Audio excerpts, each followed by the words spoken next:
this is the innovation district. Show people how many people live in Boston. Get a hand. We were talking while you were coming over here, and how many people work in Boston. So you've got a really active, engaged community. Many of them voted too, they said. Yes. Tell the truth, but they say they voted. All right, why don't we sit down and get into it? So a lot of talk in your campaign, I know, about education, but before we get to that, favorite Red Sox player? Who do you admire the most? Who do you see yourself? Although you are clean-shaven. Craig Breslow and no.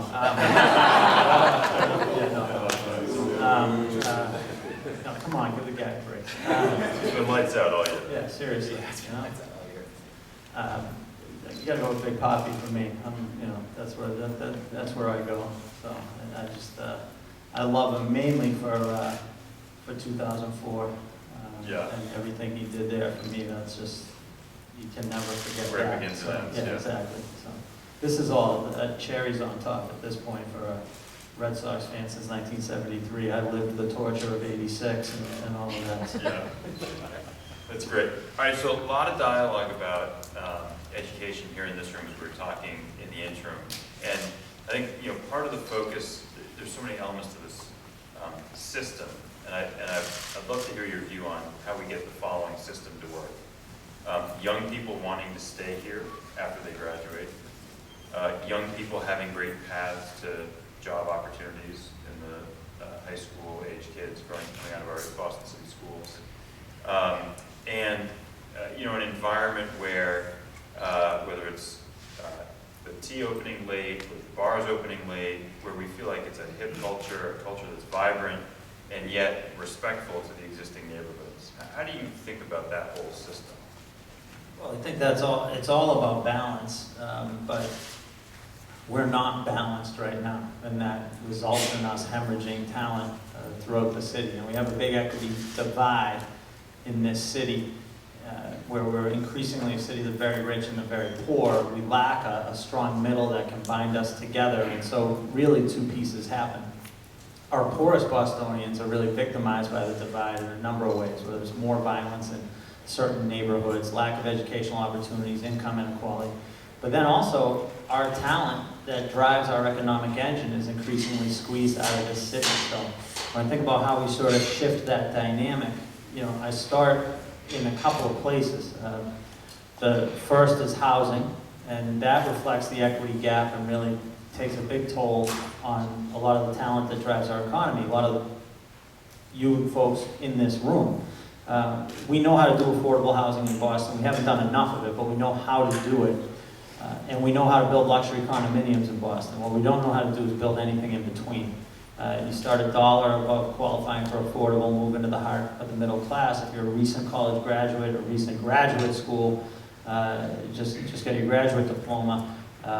If you are a young family, if you're a young artist, if you're a young professional, we can get you here on rental, but the rent's going to just go up and up over time. How do we move you from rental to home ownership? How do we get you from 1 bedroom to 3? And we don't have a housing plan for that. So I think for starters, we need a very aggressive, bold, experimental housing plan that's going to address affordable workforce and middle market housing, that's going to see pathways to home ownership for recent college graduates, for to move from that 1 bedroom to that 3 bedroom, for young families, to help keep talent in this city. I think we've got to premise it on transit-oriented development, but be really aggressive in how we develop those options and open up a market that's affordable to all people in Boston.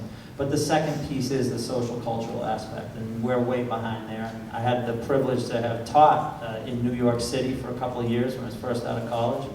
Incredibly impactful experience for me to work with young Latinos, most of whom are growing up in public housing, facing long odds. But the other great thing I got to see was I lived in a 24/7 city. So I want to see us open up from an arts, social, and cultural standpoint in this city. I want to see extended hours in appropriate places. I want to see us bring more festivals in. I want to see us be easier on permitting and celebrating in all sorts of social and cultural ways. And so often this comes down to a debate about liquor licenses, and I want to open the doors on those pieces, but it's more than that. It's about a citywide Wi-Fi network. It's about why you can't go to a coffee shop at 2 a.m. while you can't go anywhere at 2 a.m. in Boston except fight for a cab, which leads to the other piece, which is opening our cab industry, but also making the first priority on public transportation, extending T hours. And those would all be priorities for me. And I would think we also want to drive a robust arts agenda out of City Hall, and really celebrate an arts and culture community, which is in many ways directly linked with our innovation community in Boston, and celebrate those communities and really show it throughout Boston. John, all those are good things. We heard the exact same thing from Representative Walsh 10 minutes ago. So how does this community know that either from your past performance or from how you're going to lead moving forward that you can get those things done? And why haven't they been done in the past? So I think, why are you the guy to get those things done? How do you get them done?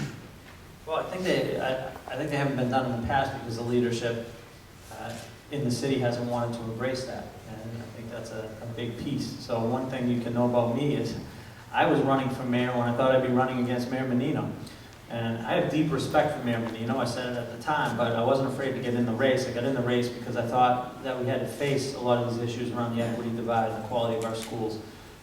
And I've always been a leader who's willing to take on tough challenges and make hard decisions. I've shown that in my track record on education and leading on education. And I've always shown a willingness to take on entrenched culture in City Hall. So I think that you've got to look and see those track records to understand that that's going to happen. But more than that, it's about the ideas of exactly what we'd implement. I'd like to elevate arts and culture to a cabinet level department. We make a $1 million investment in it annually right now. Chicago and Los Angeles start at $30 million. I believe if we just have a phased plan of how we're going to move it over 5 years to $3 million and to $5 million, that the philanthropic community will get behind it once they see City Hall's open to it. That's about fundamental changes in a permitting process that a mayor can make happen right away. I mean, those are real things that a mayor can do. On the hours of operation, it's the same principle. And these are real changes that can happen. I've always shown an ability, a willingness to take on entrenched power and just entrenched culture in the city that needs to shift. So hopefully people will see that. So if you look at Boston and the region, the mayor in many ways has power only over the city limits, and yet casts a huge shadow beyond that. I think the numbers are at 600,000 or so residents in the city of Boston, but the metro area is 4 million. My office is in Boston, Steve's office is in Cambridge. We invest in companies, back and forth in between, and people live back and forth in between. Yet it seems very siloed today. What are you going to do to affect that and change that? Yeah, I think America can really shift that dynamic, and particularly the mayor of Boston. So I think about the seaport right here, the Innovation District, and Vertex. We've anchored it here. It's a great thing for the Innovation District to have Vertex anchored here. They're going to create thousands of jobs and have a life science biotech giant here is something I think we should all be proud of in Boston. I helped take a couple of votes to move Vertex from Cambridge to Boston. What I can tell you is that in the city council, when we took those votes, we were patting each other on the back, giving each other high fives. I think it kind of went through City Hall because, boy, did we stick it to Cambridge. And you're supposed to laugh when I say that. But I don't think that's the right approach. And I think that we need to recognize that we've got to have the business community, civic community, institutional community at the table as we talk about job creation and innovation. But we've also got to have the leadership of Cambridge and Somerville and Waltham and Watertown at the table, and all the drivers in a regional economy. I've never met someone who wouldn't hop on the T in Cambridge and come to Boston for a good job, or someone who wouldn't hop on the T in Boston and go to Cambridge for a good job. Although if we're telling the truth here, we're probably hopping in our cars and not on the T, which is why we need a regional plan that's focused on job creation, public transportation expansion, and housing. And we've got to approach that regionally. And I think the mayor of Boston will literally set the standard for whether or not we're going to even attempt to engage in that dialogue. I intend to be very real on regionalization, and I want to make sure that that happens. And obviously, a key piece there are having the job creators at the table to talk to us about what we can do to better foster job creation in the long run. We're here in the Innovation District. Obviously, you were here 10 years ago. probably never dreamed it looked like this. There's some good things about it. There's some not so good things about it. Let's focus on the good first. What made it so magical? The fact that it's here. Is it magical in your opinion? And then if so, how do you extend this to other areas of the city? I think it's magical. I'll buy into that word, and I will say one great sign of progress on regionalization is the Cambridge Innovation Center is helping to run, this space and has a presence in Boston's Innovation District. That's a great thing. We want to see more pieces like that. On the first point, what's the downside over here right now?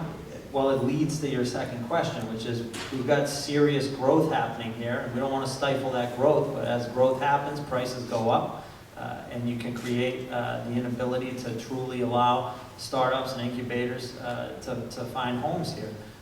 And so we've got to be mindful of that. I don't know that the answer is necessarily to stifle the growth here, although I think there's some ways we could probably be constructive to make sure that we allow incubators and startups to take hold here, but the notion is to get more innovation centers throughout the city. Alston obviously is key. So let's talk about that. So, you were involved in the creation of this innovation center, so you've got a good framework for this. How do we create the next innovation center in the city, more incubator space, keep the prices, when the prices come down here, we create some opportunities for low prices. And how do you make it so there's a real value proposition for the businesses and the young people in this community to go there? You can't do it arbitrarily or you're going to have a white elephant, which a lot of cities have.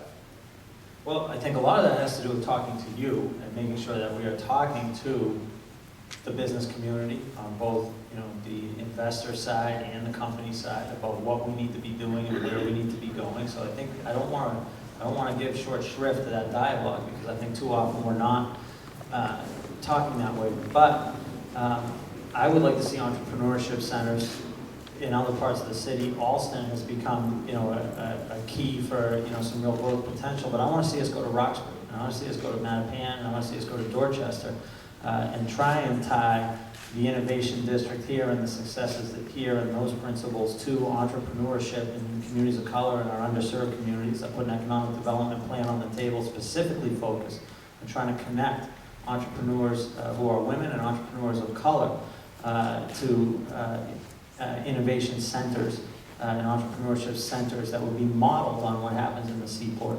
But let's take that out to Roxbury, let's take it to Mattapan, let's take it to Dorchester and see what can happen. I also like the notion of connecting through a Buy Boston program our small and local businesses in the main streets of our neighborhoods with our downtown businesses and our businesses in the innovation district and the institutional economy too here. You made this, it is a challenge debate. You want growth here, but at the same time you don't want that growth to have negative effects on the businesses that are here. Talk a little bit about how you promote growth in other areas. How do you actually, help businesses stay here? The mass challenges of the world. How do you deal with that challenge and sort of address what we do to sort of keep it such that the folks who are here to begin with can stay here? Yeah. I think you have to have serious holistic planning coming out of VRA. We have to think into the long term as these areas in Boston will grow. How do we preserve key pieces that will allow us to still drive innovation at the startup level, at the incubator level, as you move towards second stage? How do we envision that happening? So that's about that dialogue again. But the VRA has a lot of power when it comes to planning and development here, that we can get commitments, I believe, working cooperatively, with developers to preserve space for that healthy mix and that ecosystem that we want to see exist. So I think that's where mayor's got to be very clear, through the BRA and through the mayor's office, directly as well as the preserving, that ability to have a full ecosystem in our innovation zones. So, a big part of being mayor is making tough choices. You can't be all things to everyone. You pick an innovation district, you're not supporting other regions. When you fight with the teachers union to get the charter school cap raised, you're upsetting another constituency. So give us some maybe sense of how you're going to handle that as mayor, because when many of us hear some of the regional plans and the holistic plans and talking to a lot of people, a little bit of the fear is, hey, what are we actually going to get done? because to get the bars open late, you gotta make some neighbors unhappy. To create an innovation district in Roxbury, you gotta say no to Mattapan or Dorchester for a period of time. So what are you gonna do to make those tough choices? How are you gonna handle that? Well, again, I've never shown an unwillingness or an ability to take on a tough battle and make hard decisions, which I think is important for a mayor. I also work collaboratively, and I worked on the student assignment issue where we have this crazy student assignment system that just shuffles kids throughout the city and puts parents in competition with each other and everything. I worked on a reform to that where I brought 7 elected officials on board from every corner of the city to embrace a reform plan. Teamed up with Councilor Ayanna Presley on a number of initiatives around women and health issues. I've done the same with Councilor Tito Jackson on trying to raise the dropout age, and have partnered with folks out in the neighborhoods on numerous issues. So I always try to work collaboratively, but there are points where you have to kind of draw a line, make hard decisions, and know what your priorities are and that you're gonna push forward on them. So, I've always shown a willingness to do that, and we need to sometimes. That's what a leader's got to do to open the door. But to me, the notion on an entrepreneurship center, for example, is we want to bring it to Roxbury because they're uniquely positioned right now to have some serious growth given what's going on Melnia Cass Boulevard, in Dudley Square itself. So that could create a great point to pilot an entrepreneurship center in a neighborhood. And then look from there to take it to the next neighborhood.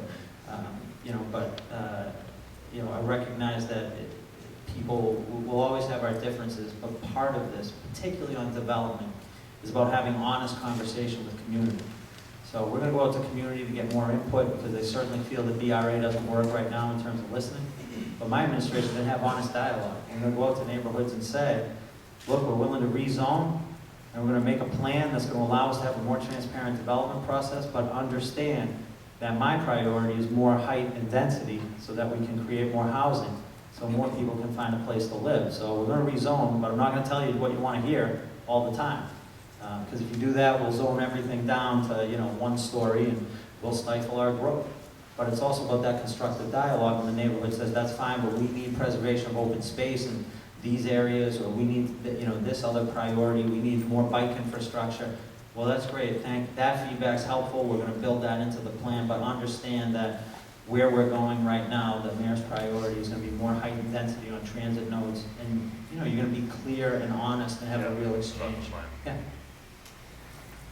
John, other cities have chief digital officers, chief innovation officers.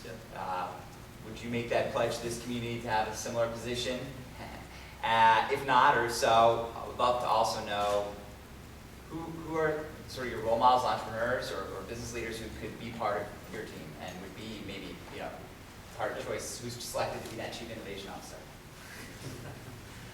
So I promised more new cabinet positions out along the campaign trail. So There's one more. Then I never thought. Yeah, so sure, we'll do it.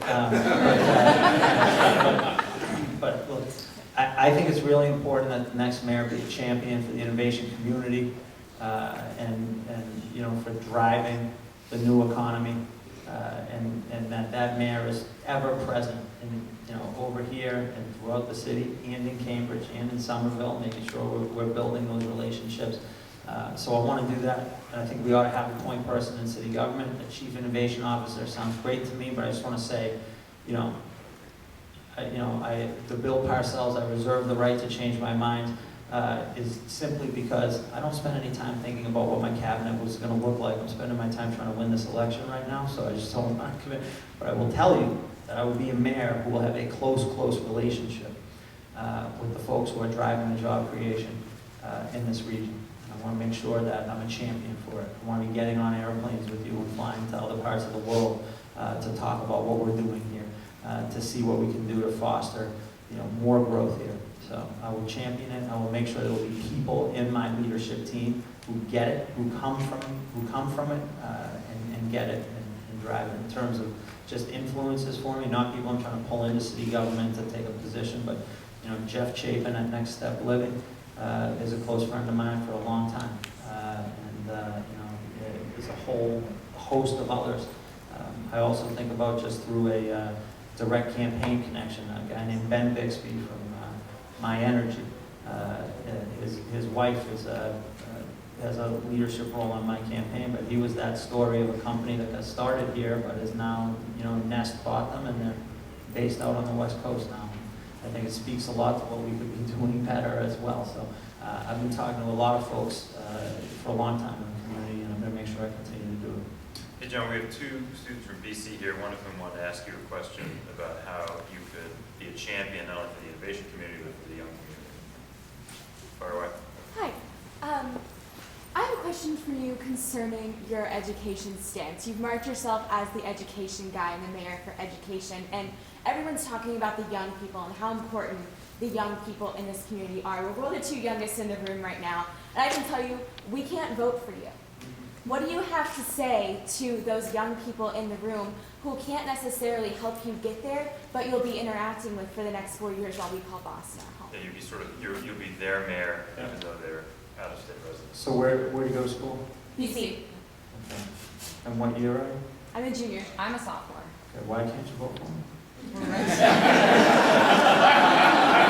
Well, we're both technically registered in other states, and BC spans active campuses on 3 different cities. We're in Boston, Brighton, and Newton. And our dormitory reside in Newton, so even if we did Okay. vote, we would I'll be take in that. I'll take that answer. I'm not sure about the prior logic. Hopefully, by the time you're at graduation, we'll have that one figured out. But no, listen. I talked to my college campaign. My campaign has hundreds of volunteers from our colleges and universities working on it, and which I'm really proud of. And I try to say to everyone in this city, but especially younger Bostonians, this city is just as much yours as it is anyone else's. And that means you got to be active and engaged in it. And make sure that your voice is heard. So I'm actually going to put it a little bit back on you and less on me. The avenues are there. It's up to you to get engaged in it. And I want to make this a welcoming city for the young talent that comes here. You're going to be a driver in our economy. I want more than anything for you to come to school here. Then I want you to decide to take a job here. Then I want you to decide to buy a home here. Then I want you to decide to start a family here. And I want you to see this as a place that you're going to come and make your home for the rest of your life. And I know it's not going to happen for every person who comes to study here, but what I want it to be, though, is something that you will consider and something that you can choose more than anything. So that's where I'm focused on thinking about you being here, but I will put it back on you and say, this city is just as much yours as anyone else's. It's up to you to seize your place in it. And the avenues are there. I also, as we mentioned earlier, I want to open us up in that arts, culture, and social life in the city to be much more welcoming for all people, but including our young Bostonians who come here for school. So let's talk about Boston Public Schools. You spent a lot of time on that. There were a lot of questions from this group about how do we really restart the Boston Public School value proposition. Clean water, technology, devices, high-speed access, and preparing kids for 21st century jobs. What's your vision around how you're going to rekindle the public school vision in the city? Yeah, so I want all the city government to reflect our economy and the drivers on job creation here. So before I even get to schools, I just start with city services. I want people to feel like they're walking into the Apple store when they go into City Hall or 1010 Mass Ave where we do all our city permits. That is a high bar. That is a high bar. Does that people up the structure? But I think this goes, well, yeah, in part, and I think this goes to differences between my opponent and me. And my opponent is a good man who wants to do good things for Boston. So I don't debate anyone on that point. But again, this goes to a willingness to take on entrenched culture and to take on tough battles and make hard decisions. I will tell you, I fundamentally want to alter the culture in City Hall to be one that is user-friendly and focused on customer service. When you walk into City Hall, I want somebody flying at you with an iPad, and all they're going to ask you is, how can I help you? I want every city service to be available online. I want one-stop shopping. If you go to 1010 Mass Ave or City Hall, so I do want it to feel like the Apple Store. Now let me ask this question. Anybody live in Boston in 1985? Okay, so this analogy's not going to work too well, but if you could envision the registry of motor vehicles in 1985 in Boston, what you would have found was a place that was not automated at all, and where you went there to get your license renewed or take your driver's test, you waited in the same line, and it went out, around, and outside the office, and you would literally have to plan a whole day for a trip to the registry of motor vehicles. And there's no exaggeration in there.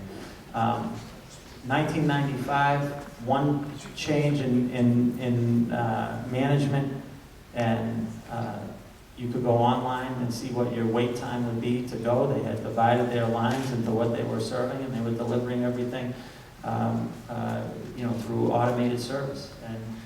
And they had a whole culture shift. So this can be done. It can't be done overnight, but we can do it. So that brings me to schools. We're not getting our kids ready to compete in today's economy or tomorrow's economy in the Boston public schools and in most public schools.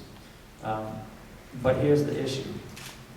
Before you can even get to all those pieces that you named, that we want to do, and that we ought to facilitate partnerships with, to make sure it happens, although I guess it's tough enough to get the internet to work in the Innovation District, let alone think about the Boston Public Schools, but from what I hear, or to get high-speed service. But the bulk of our kids are showing up to school broken, grown up in poverty, living in trauma, they're dealing with odds that are massive to face. And we're not addressing that aspect of where our children are coming from and how they're growing up.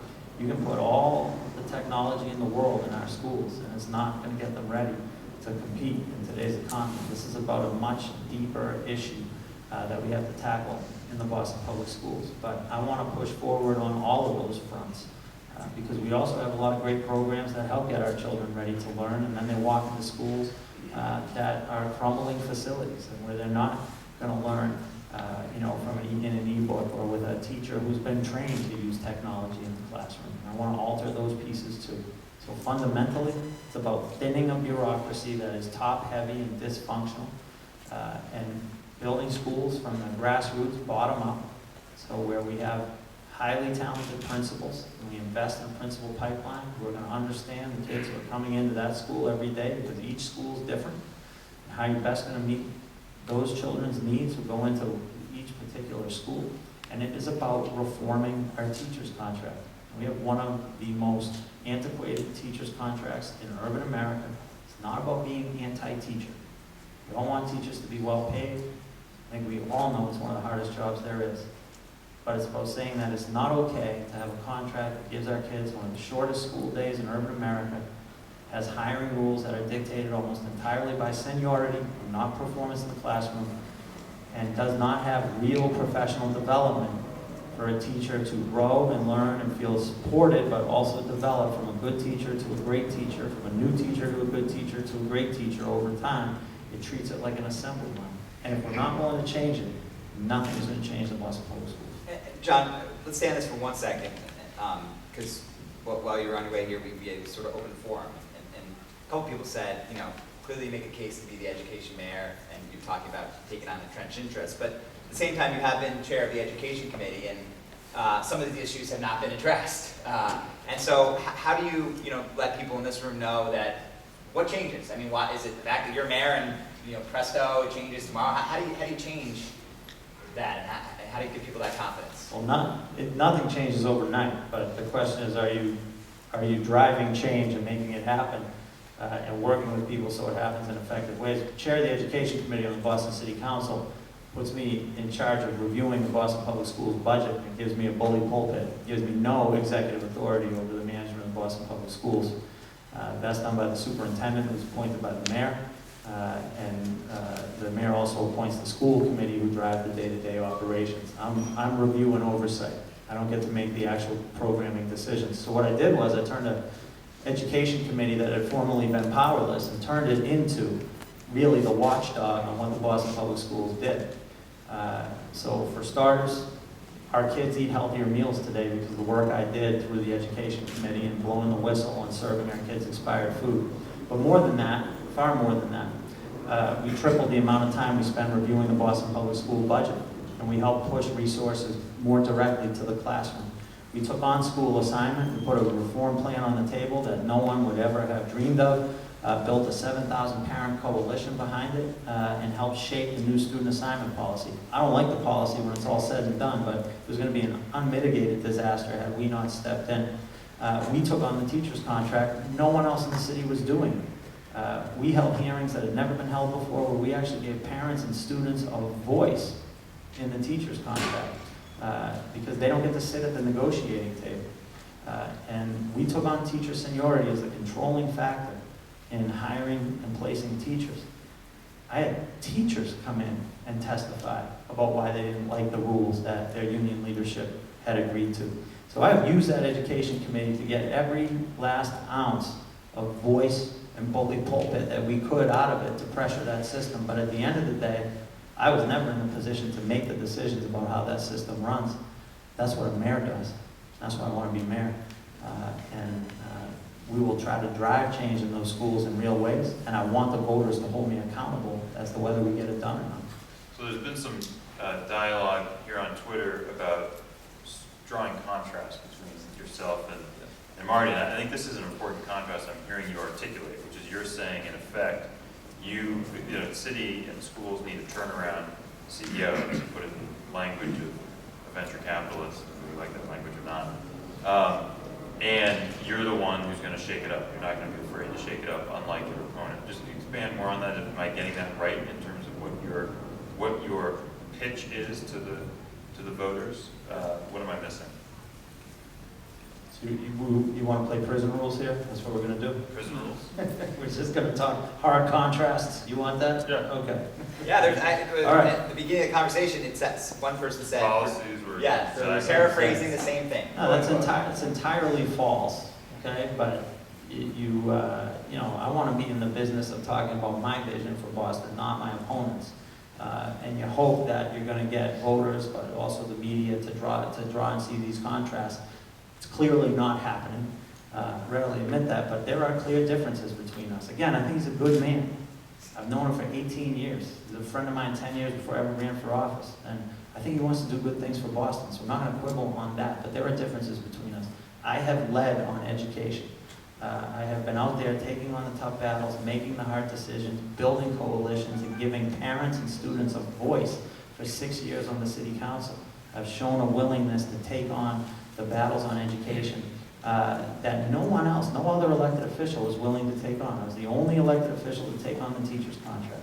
I was the only elected official to take on teacher seniority as the controlling factor in hiring. I have led on these issues, and that's not about my opponent. It's a difference between me and everyone who ran for mayor. The second piece specifically is I have worked for all of Boston, and that's what a mayor's got to do, and make hard decisions and tough choices on that. My opponent has filed legislation that will be devastating to the fiscal health of this city. The police contract, $80 million decided by an arbitrator for a raise for police officers. I want police officers to be well paid. We see what they did during the marathon at our toughest hour, how great they were. They've gone 4.5 years without a raise. I want our police officers to have a raise. But a mayor has to be a fiscal guardian for the city, and we can't break the bank on that. My opponent filed legislation that would have made an arbitrator's decision final. So it just would have been $80 million done, put on the taxpayers of Boston. If it had been the law during the firefighters' contract, there would have been an extra $120 million. $200 million price tag direct to the taxpayers of Boston, and it sets the precedent for all future negotiations with labor unions. This is legislation my opponent filed, and he would have taken away the city council's final review of this. So there are very clear differences from us in terms of how we monitor the fiscal health of the city. I've worked on 6 city budgets with the Menino administration that have given the city of Boston one of the highest bond ratings for a municipality in the country. That enables us to borrow at lower interest rates, which enables us to renovate parks, build new libraries, expand early education services. my opponent's legislation had been the case, it would have undermined our bond rate, put that in jeopardy, allowed us to deliver fewer city services, which in turn would have really left us with two options: begin to make deep, deep cuts or raise taxes. There is so much difference between us on our approach to how you manage and run a city and how you lead on education that I hope voters see it. But I have to tell you, I get incredibly uncomfortable when I have to be the one who's talking about it this way. The records are out there. I hope that the voters are going to go look them up and see. All right, we'll let you talk about yourself for a second. We asked this question of Representative Walsh, and I think we have time for two more questions. This one is, how would you describe your leadership style? I mean, being a mayor is all about leadership. We have a bunch of leaders in this room who lead their companies, their organizations. How do you describe your leadership style, and who are some of your role models and mentors when it comes to how you develop as a leader? So, I'm not a micromanager. Where I think it begins with is talent. You got to have talent. You got to recruit talent.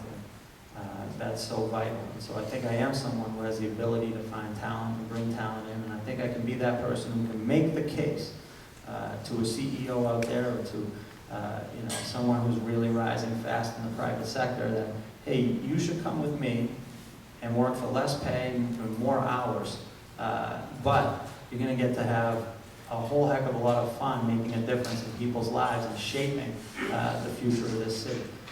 And I think I can make that case and draw a whole heck of a lot of talent into City Hall, and then I want to let that talent shine. It's got to be on board with my overarching vision, but I am not a micromanager in that. I want to get people who are committed to working as a team, but are also not afraid to challenge entrenched culture and entrenched power in order to help shift the dynamic in Boston, and that's the type of leader I want to be.